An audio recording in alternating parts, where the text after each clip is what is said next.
Ассалаумағалейкум, қалдарыңыз қалай? Барлығы жақсы деп ойлаймын. Енді біз екінші сабағымызды бастаймыз. Ал енді біз осы сабағымызда стоп-лосс дегеніміз не, риск менеджмент туралы сөйлесеміз. Жалпы бірінші сабақта мен структура туралы сөйлестім, ол туралы енді осы сабақтың ортасында или соңында сөйлесетін боламыз. Ал қазір біз енді риск менеджмент туралы сөйлесеміз. Жалпы біз проб компаниялармен жұмыс істеген соң біз сол проб компанияда жұмыс жасаймыз. Мысалға ең кішкентай аккаунт, ол $5000 счеты. Мысалға міне $5000 счеты. Онымен біз қалай жұмыс жасаймыз, қандай рискке кіруге болады деген сұрақтарға жауап беретін боламын, потому что көбісі осы риск менеджментте проблемалары бар. Жалпы ол өте маңызды тақырып, өйткені қазір адамдар қалай жұмыс жасайды. Олар любой өзіңнің счетың болсын, проб компанияның счеты болсын, олар стоп-лоссыз, ешқандай несіз сигналдан болсын кіріп отыра береді. Минуста болсын, плюста болсын, ешқандай стоп-лосс қоймай, ешқандай take profit қоймай отыра береді. Ол негізі үлкен қате. Өйткені трейдинг ол дисциплина жайында айтылған, сенде барлығы и take profit, и стоп-лосс, и сценарий, барлығы жазылған нәрселер болуы қажет. Одан кейін уже сделкадан соң барып журналды толтыру керек. Енді қазір біз осы риск менеджмент туралы сөйлесеміз. Жалпы міне біз мысалға $5000 аккаунт. Осы $5000 аккаунтында 1% ол қанша доллар? Дұрыс, $50. 1% $5000 аккаунтында ол $50. Тағы бір затты айтып кетейін. $5000 счеты 20 000 теңге тұрады. Мысалға сіз сделканың алдында қандай рискпен кіретінізді санайсыз. Мен өзім 1-1,5% жұмыс жасаймын. То есть мысалға міне $5000 аккаунтында 1% ол $50. Мысалға міне мен сделкаға 1% рискпен кіремін. Если менде сол позиция стоп-лосс болып қалса, онда мен тек қана 1% жоғалтамын, потому что мен 1% рискпен кірдім. Ал егер мен 1,5% рискпен кірсем, онда мен, соответственно, 1,5% жоғалтамын. Мысалға, бірінші фазаны өту үшін бізге 8% керек. 8%. 8% $5000 аккаунтында ол $400. Міне, мысалға, сіз 1% рискпен жұмыс жасайсыз, и сізге 8% істеу керек. Осы бірінші фазаны жабу үшін. Бірақ, есіңізде болсын. Если сіз күніне минус 5% жасасаңыз, онда минус аккаунт болады. Егер в общем 10% минус жасасаңыз, онда минус аккаунт болады. Енді сізге бірдеме қылып 8% жасау керек. Оны сіз қалай жасайсыз? Мысалға, сіз уже өзіңіз түсінесіз. Міне, мен осы 1% рискпен жұмыс жасаймын, болды. Ешқандай 2%, ешқандай 3%, тек қана 1% рискпен жұмыс жасаймын. Болды. Күніне сізде правило болу керек. То есть, если сіз күніне минус 2% жасасаңыз, ол 2 стоп-лосс, 2 позиция сізде стоп болып қойса, онда сіз графикті жабасыз. То есть, если сіз осындай правиламен жұмыс жасасаңыз, полностью аккаунтты сливать ету үшін сізге 5 күн керек. 5 күн 10 стоп-лосс подряд.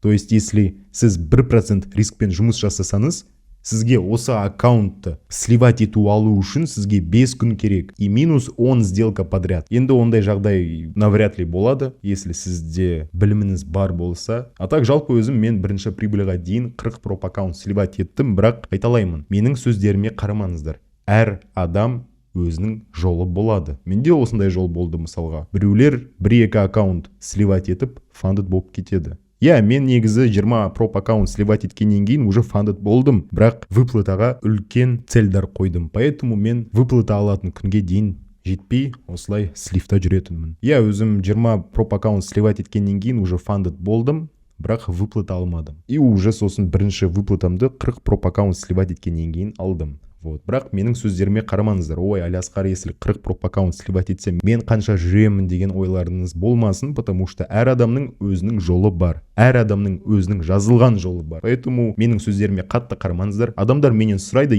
мен оны неге айтамын? Өйткені осы айтқаннан кейін адамдардың бастарында болады ғой, бір сказка сияқты болмасын деп осыны айтамын. Что ол, оңай емес, басында оңай болмайды, конечно. Одан кейін уже сен дұрыс дистанцияда, дисциплинамен жұмыс жасасаң, онда, конечно, өтуге болады. Енді біз стоп-лосс, take profit дегендерді қарастырамыз. Қараңыздар, мысалға сізде, если TradingView орысша болса, осындай длинная позиция болады и короткая позиция. Сіздерде ол осындай болады, то есть қызыл, жасыл. Жалпы ол не? Мне қазір мен осылай нетейін, міне.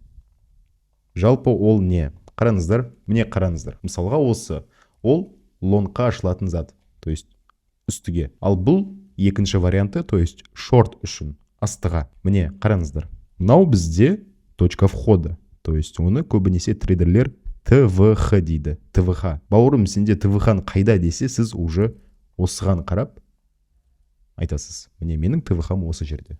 Бауырым, сенде стоп-лоссың қайда десе, стоп-лоссыңыз логично осы жерде болады. Тейкін қайда десе, тейкін сізде осы жерде.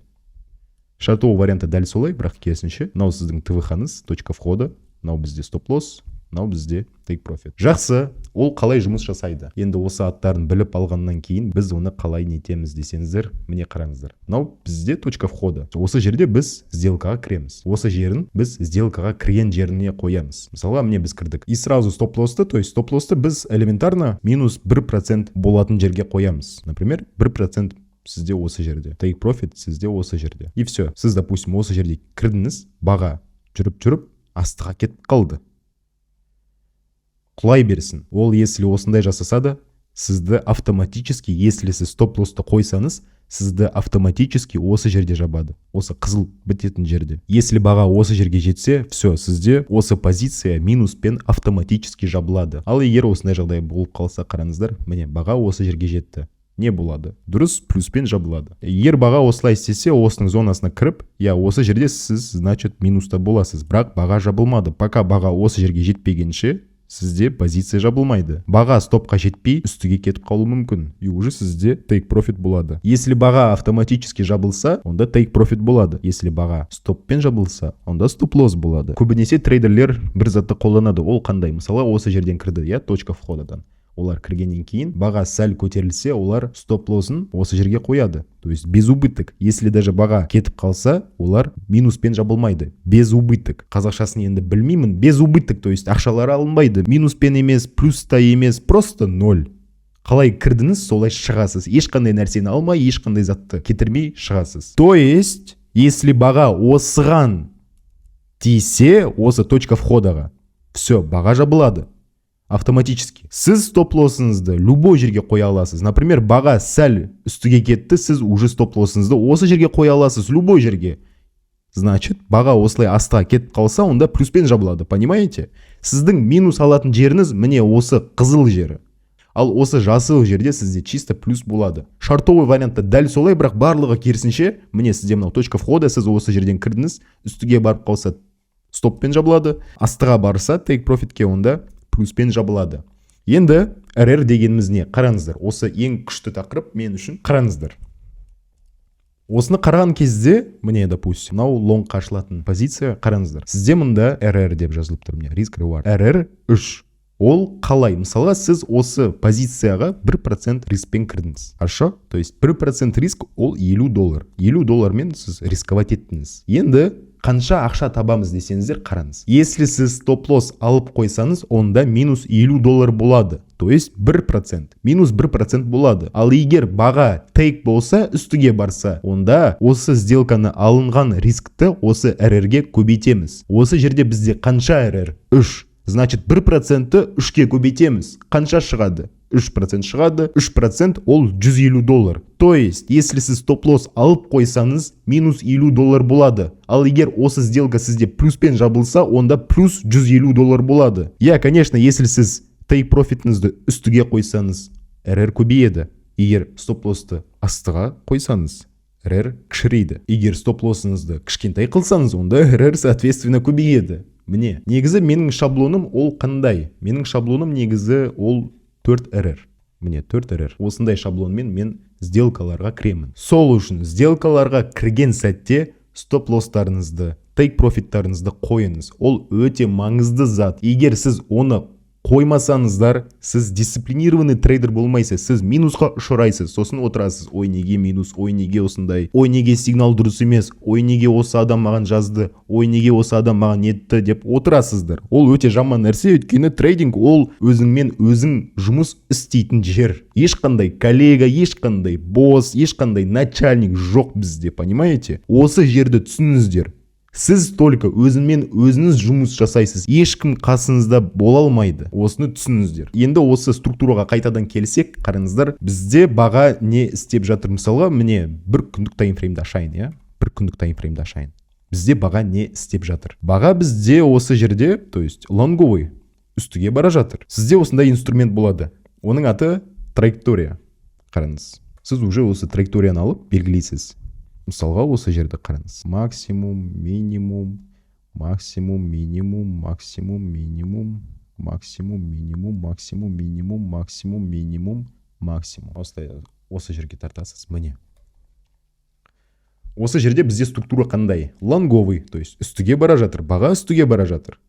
Осымен біз не істейміз? Қараңыз, енді біз 4 сағаттық таймфреймді ашсақ, бізде мұнда дәл сондай движение, бірақ сәл кішірейтілген. Өйткені бұл 4 сағаттық таймфрейм. Бізде міне осындай картина бар. Тағы да траекторияны алып, уже жұмыс жасай бересіз.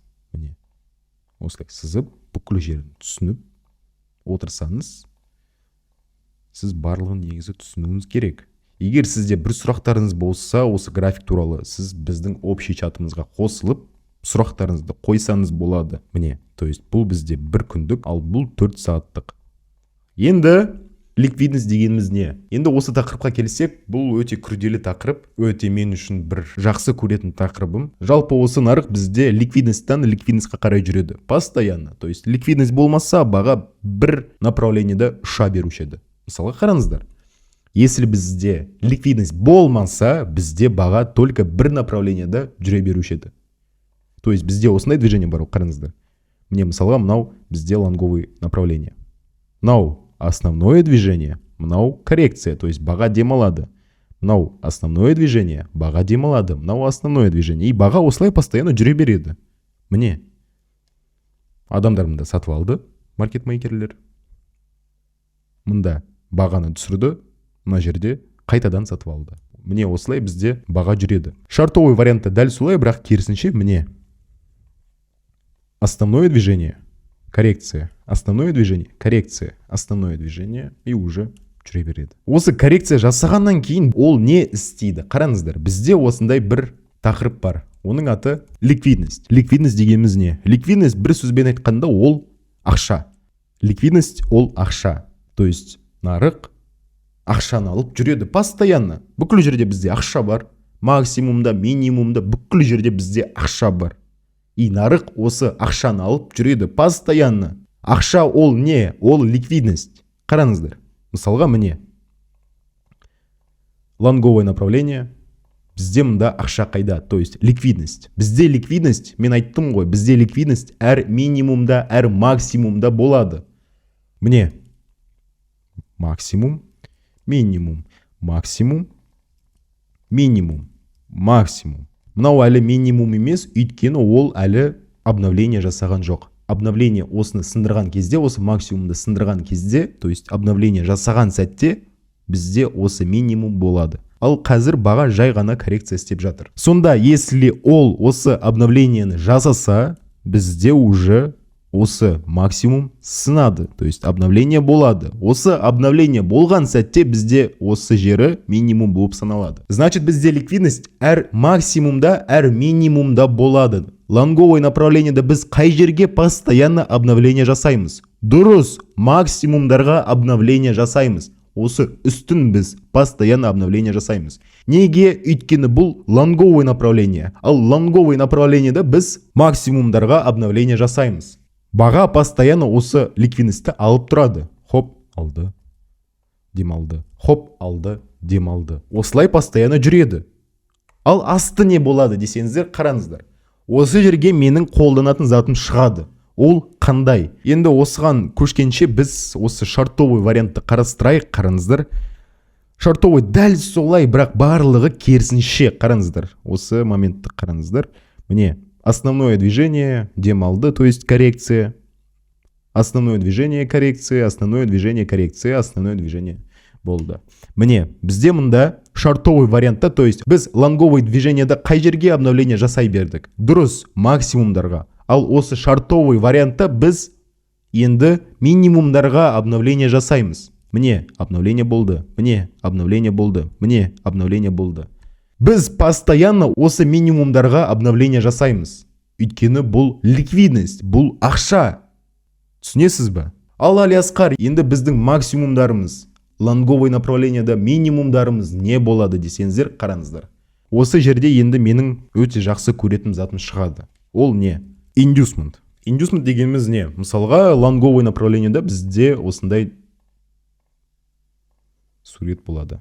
Міне. Мынау бізде обновление максимума болды, то есть ең соңғы обновление болған жерін іздейміз. Ол қай жерде? Міне. Лонговый вариантта бізде inducement ең соңғы минимумда болады. Ең соңғы минимум қайда? Міне. То есть бізде осы ең соңғы минимум inducement болады. Ал шартовый вариантта ол қайда? Дәл солай, бірақ барлығы керісінше. Обновление бізде қайда? Ең соңғы. Мынау. Inducement бізде ең соңғы максимумда. Міне. Жалпы inducement дегеніміз не? Ол бір сөзбен айтқанда ловушка. Оның логикасы қандай? Мысалға қараңыздар. Баға мысалға коррекцияға бара жатыр. Біздің inducementіміз осы жерде. Баға осы жерге бара жатыр. Бізде осы жерде ақша бар. Мұнда адамдар сатып алды. Мұнда ақша бар. Баға сәл осы жерге төмендетіп, осы smart money'да негізі imbalance деген бар, order block деген заттар бар. Мен оны өзім қолданбаймын, бірақ олар осыған қарап мысалға айтып жатыр, мысалға. Енді біреулер шығатын шығар, ойбай Алиасқар, біз оны қолданбаймыз, сен чоза трейдер деген сөздер шығатын шығар енді, бірақ мен өзімнің ойымды айтып жатырмын. Мысалға міне, осы жерде imbalance деп есептеп қалып, адамдар лонгқа кіреді. Баға хорошо, сәл енді лонг береді. Адамдар қуанып, ойбай, мен миллионер боламын. И баға бір сәтте құлайды. То есть олар қараңыз. Олар осы жерден ақша жинап алды. И осы жерден. Олар осы жерде отырған сәтте, неге осы лонг болды, кішкентай лонг? Өйткені ол дополнительный ақша. Адамдар мұнда сатып алды. Даже если баға сразу шешсе, хорошо, мынау ақшаны алады. Бірақ олар талпаны алдап, оларға надежда беріп, сәл реакция болды осы имбаланстардан. Баға үстіге барды. И келесі біздің уже жолымыз шортқа кетті. Бүкіл жерін шешіп, мына жерлерін шешіп, баға барлығын қырды. Бір сөзбен айтқанда қырды. Я, негізі inducement ол постоянно шешілмейтін зат. Біз оны күтеміз. Ол шешілсе, біз уже ары қарай позицияны қарастырамыз. Бірақ егер ол шешілмесе, онда біз шешілгенін күтеміз. Біз оны қандай таймфреймде қараймыз? Біз оны бір күндік, 4 сағаттық, 1 сағаттық таймфреймде қараймыз. То есть осы inducementті біз осы 3 таймфреймде іздейміз.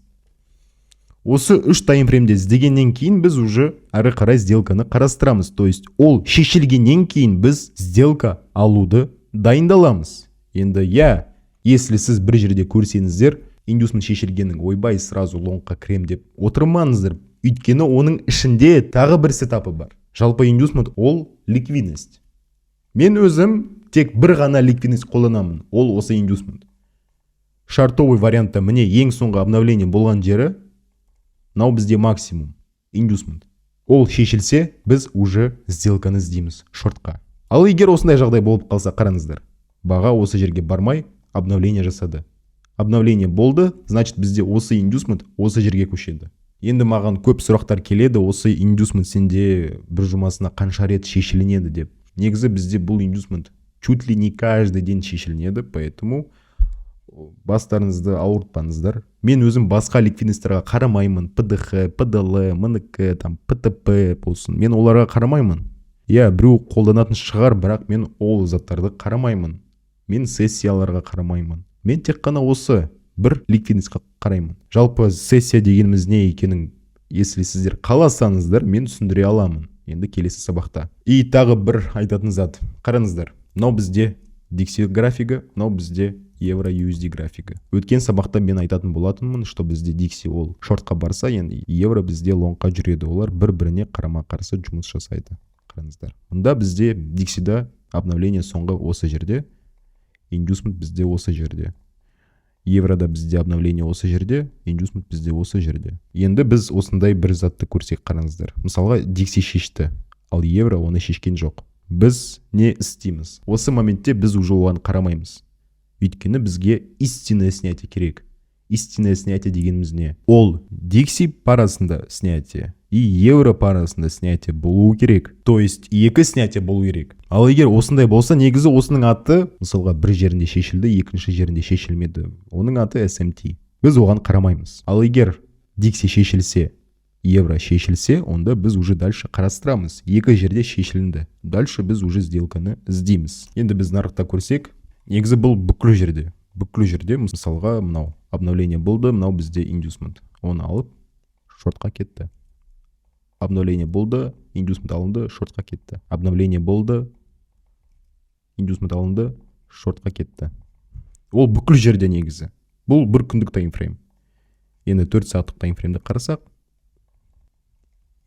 обновление болды, мынау бізде шешілді, индюсмент и шортқа кетті. Бұл постоянно негізі, постоянно бола беретін жағдай, постоянно рынок цикличный дейді ғой. Вот, ол бізде постоянно бола беретін зат. Мен басқа заттарға қарамаймын. Индюсмент и уже 5 минуттың сетапы болды. Чисто солармен жұмыс жасаймын. Негізі ол өте күрделі зат, бірақ түсінуге болады. Если сіздер осы графикті қарай берсеңіздер, оны түсінуге болады. Ол қатты қиын зат емес. Ең бастысы осы рыноктың логикасын түсіну. Сіз если графикке қарай берсеңіз, сіз түсінесіз. Адам бір затты 100 рет істесе, соңында ол уже оны басқарып кетеді. Енді біздің сабақтарымызға келсек, ағайын, біз енді 1800 адам болдық. Сіздерге үлкен рахмет. Енді сіздерге бір жаңалығым бар. Біздің осы курсымыз негізі өте жақсы келе жатыр. Адамдар маған жазып жатыр, Алиасқа рахмет деп жатыр.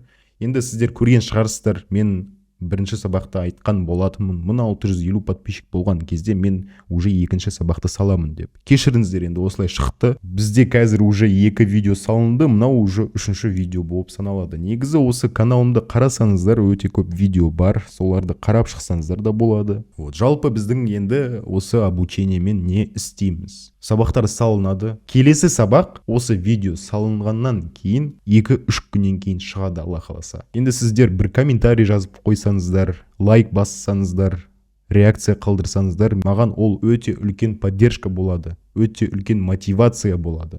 Енді мен ешқандай ақша сұрап жатқан жоқпын сіздерден. Алиасқар, сен неге жасап жатырсың десеңіздер, бізде қазір Қазақстанда өте көп мошенниктер толып кетті. Қазаққа жау болып жүр. Базаны адамдар түсінбей біреулерге сатады. Енді ондай жағдай болмау үшін мен осы адамдарға базаны беріп жатырмын. Міне осындай зат бар екенін көрсетіп жатырмын.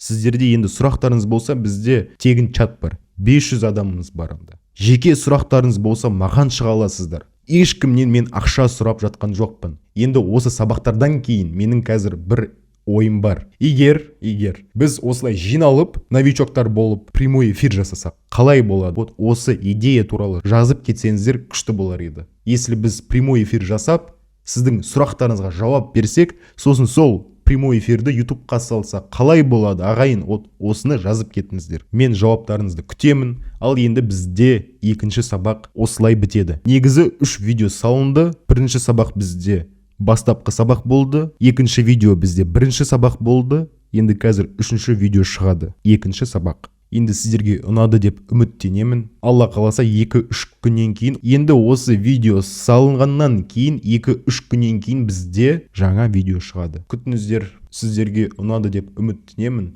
Ассалаумағалейкум.